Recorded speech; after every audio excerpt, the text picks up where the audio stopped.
on.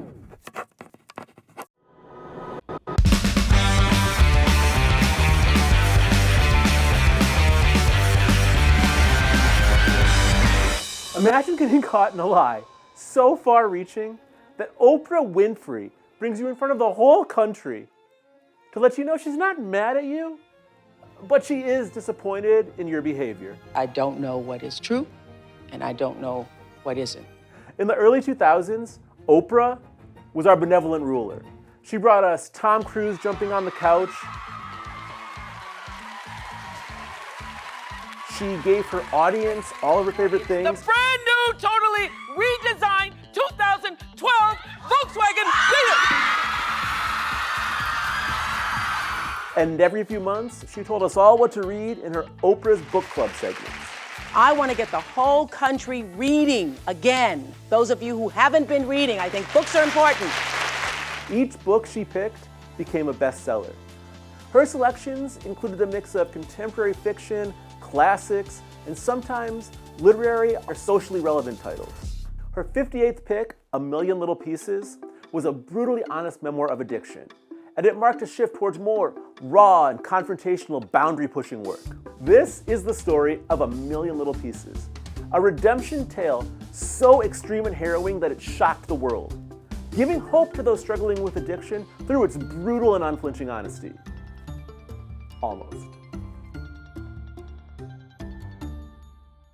In 2003, Doubleday published the memoir A Million Little Pieces by unknown writer James Frey. In September of 2005, it was selected for Oprah's Book Club. Oprah herself called it gut-wrenching, and sales skyrocketed to over 2 million copies sold, making it a New York Times #1 bestseller. James Frey became an overnight celebrity, a symbol of survival, the addict who made it. The style is raw and confrontational, and it dares you to stay in the discomfort.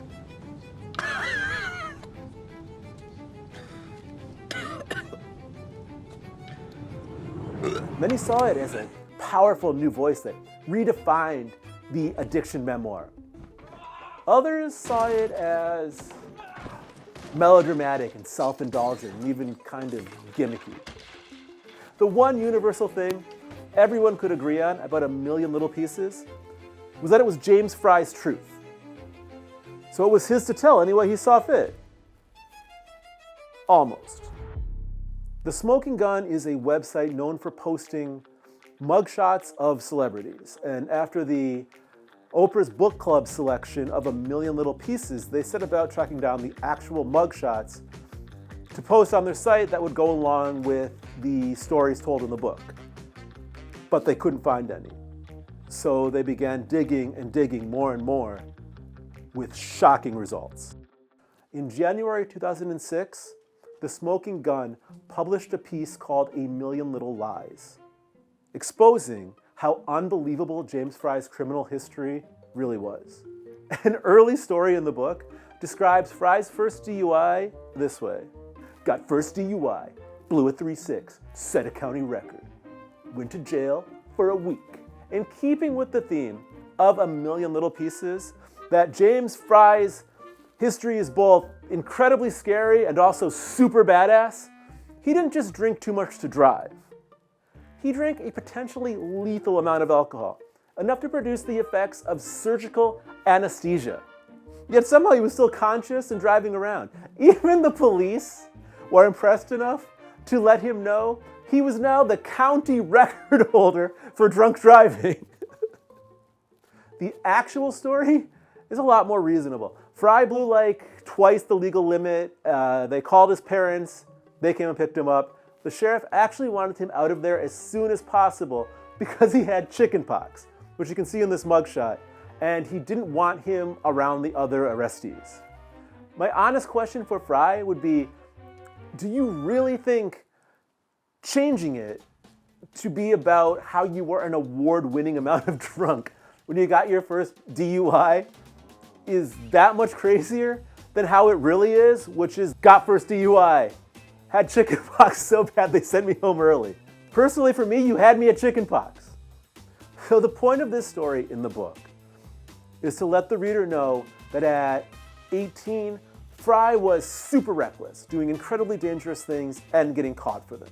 The idea of the cops telling you that you are the drunkest anyone's ever been in the county kind of feels like telling us about your super hot girlfriend who lives in Canada but doesn't have a phone.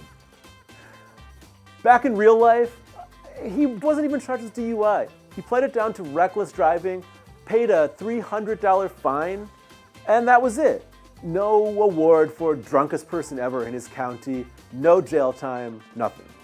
Of more narrative importance to the story of A Million Little Pieces is the violent confrontation with the police that happened in Ohio when he went back to his college town looking for an ex-girlfriend that he had learned wants nothing to do with him. In the book, he describes it like this. I was crushed. I went out and I drank as much as I could and I smoked as much crack as I could, and then when I was good and loaded, I decided to go find her and try to talk to her again. So he drives around campus looking for this girl and finds her standing in front of a bar. And he's staring at her and allows his car to keep rolling forward, both because he's distracted by the girl and because, as he's said, he is now as drunk as he could possibly get, as well as high on crack as he could possibly get. His car winds up grazing a policeman standing on the curb. And so the policeman calls for backup. And then there are multiple cops approaching his car and asking him to exit the vehicle. And this is how he describes what happened next. I said, "You want me out? Then get me out, you fucking pigs." They opened the door, I started swinging, and they beat my ass with billy clubs and arrested me. As they hauled me away kicking and screaming, I tried to get the crowd to attack them and free me, which didn't happen. Later in the book, Frey describes the charges he racked up that night as assault with a deadly weapon, assaulting an officer of the law, felony DUI, disturbing the peace, resisting arrest, driving without a license, driving without insurance, attempted incitement of a riot, possession of a narcotic with intent to distribute, and felony mayhem. Whoa! That is badass. Almost. According to the police report, the actual reason for this traffic stop was that a patrolman observed Frey attempting to park in a no parking zone. Poorly. He backed his tire up over the curb and it almost hit a power pole. Frey was issued 2 tickets, one for driving under the influence and one for driving without a license. He also got a misdemeanor for having an open container of alcohol in the car. He was bonded out for $733 at around 4 a.m. the next morning, meaning he spent a total of under 5 hours in police custody. As far as the other charges go, there was no such charge as felony DUI in Ohio at the time. And felony mayhem, though theoretically incredibly badass, is not a charge in Ohio at all. Actually, on the police report, the arresting officer made special note that Frey was polite and cooperative at all times. So this story is more of an issue for the book as a whole because the looming prospect of jail acts as a structural ticking clock in the narrative. So without the legal troubles, we're starting to deal with a different book. But what about the most memorable scene in A Million Little Pieces? James's trip to the dentist. Okay, I'm just gonna lower you just a bit. James, here we go. James Frey describes having to get 2 root canals and dental reconstruction while in rehab, all done without any anesthesia or painkillers because of his addiction history. This scene is one of the book's emotional peaks. He drills, I scream. He drills, I scream. He drills, I scream. The rehab center that James attended did have a dental clinic. However, several dentists have publicly gone on record to state that performing 2 root canals with no anesthesia is implausible to the point of fiction. It would cause uncontrollable movements and trauma, and no licensed practitioner could legally or ethically do that. In the book, it's presented as proof that James can endure anything without drugs. The lack of anesthesia is a metaphor for emotional honesty. No more numbing, no more hiding. Structurally, it's the book's midpoint climax. It's intended to test the protagonist's endurance before redemption. So even if it's fabricated, it performs a mythic function. James isn't describing dentistry. He's dramatizing rebirth. I want to do some blow. I mean, I don't have any. I'm just wondering. The emotional core of the book is Lilly, a fellow patient James meets at rehab and falls in love with. In the emotional climax of their love story, they are caught by rehab staff alone together. After being warned that male and female patients are only allowed to say hello to each other and nothing else. Breaking this rule is grounds for expulsion from the program. James is given a second chance to remain in the program if he follows the rules. Lilly is given the same ultimatum, but chooses to leave the program rather than remain while being unable to see James. This leads to James heroically chasing after her, only to find her in an abandoned house trading sex for drugs. He rescues her, and they both return to the rehab center. However, at the end of the book, it's revealed that she commits suicide, being found the exact morning that James is released from jail. Almost. After the scandal broke in 2006, Frey admitted that he changed things to protect some people's privacy. For the character of Lilly, this turned out to mean that she was based on a real woman named Michelle that Frey did have some sort of relationship with in rehab. However, there is no evidence of the real woman, Michelle, ever leaving the rehab center rather than stay without being able to be with James. And there's also no evidence of the woman Michelle committing suicide, or committing suicide and being found the very day James got out of prison. Although that would be impossible since James never even went to jail in the first place. You pig-faced motherfucker! So once the story broke, and A Million Little Pieces was exposed as being, at most, almost true, what happened? James responded by going on Larry King Live himself and saying that memoirs are emotionally true, even if details are changed.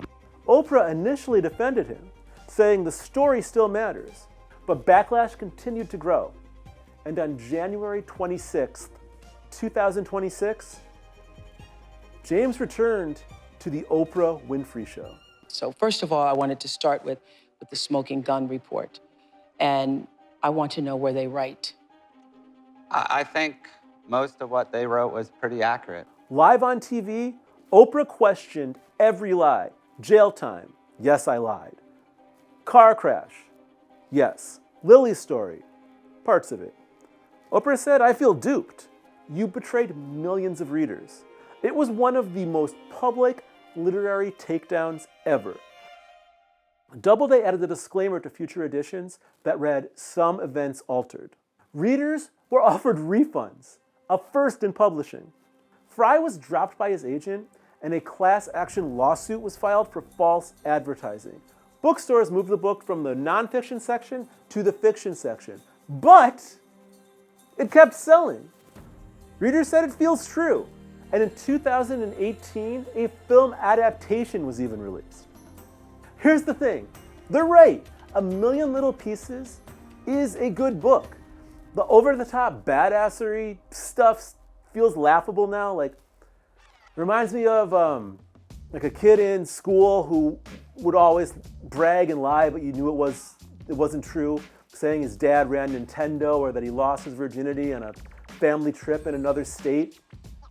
It kind of reminds me of the song by TJ Jazzy Jeff and the Fresh Prince called I Think I Can Beat Mike Tyson. The Fresh Prince challenges Mike Tyson to a boxing match that he's totally unprepared for. So at the press conference, He describes his training routine as training 20 hours a day by running 10,000 miles every morning and drinking 20 gallons of water and throwing a Volkswagen a whole half block, in addition to doing 4 million sit-ups in a minute. In reality, I think both James Frey and the Fresh Prince could benefit from just chilling out a little. A Million Little Pieces is a good story. Just going to take the step to ask for help is hugely difficult. I've experienced the consequences of substance abuse firsthand in my family, and there were a lot of scenarios that really felt very out of control, but nothing as over the top as what's described in A Million Little Pieces. And the truth is, it didn't have to be to still feel totally overwhelming. What I witnessed was much slower, and it just felt like watching someone cede more and more of their life to a substance until eventually the substance became their life and there was nothing else. And that alone was incredibly damaging to the people around them, especially people that are depending on them for any way, for any reason. And in some ways, it seems like it could be a little bit destructive to people really going through these types of things to like categorize addiction as this like over-the-top chaos that's presented in A Million Little Pieces and stories like this, because there could be a real problem that isn't as loud and crazy. It can just be someone not showing up, like just not showing up. So on one hand, I think it's a good story to have people maybe be inspired that they could overcome their addictions. I think that's positive. But I wonder if it wouldn't be even more effective if the lies were just pulled out, like without that stuff, without fuck pigs, billy club beatings, felony mayhem, without all that stuff. It could be a story about a person dealing with more grounded stakes. I mean, 2 DUIs, that sucks. That's gonna really mess up your life. Those are big stakes. If you've gotten 2 DUIs and you realize that this is the point where you don't want to live that life anymore, those are valid stakes to go to a rehab program. And just like wanting to take your life back, that's enough. I mean, all the Lilly lies. What if James just met a girl that opened within him again the potential to possibly love again? No tragic love story, no like saving this, prostitute with a heart of gold from the drug den or whatever. Just like talking to somebody and making a human connection, and it like makes you feel like there's hope. The same with his friends. Like, to me, I would kind of like to see a version of A Million Little Pieces with all the insanity stripped out.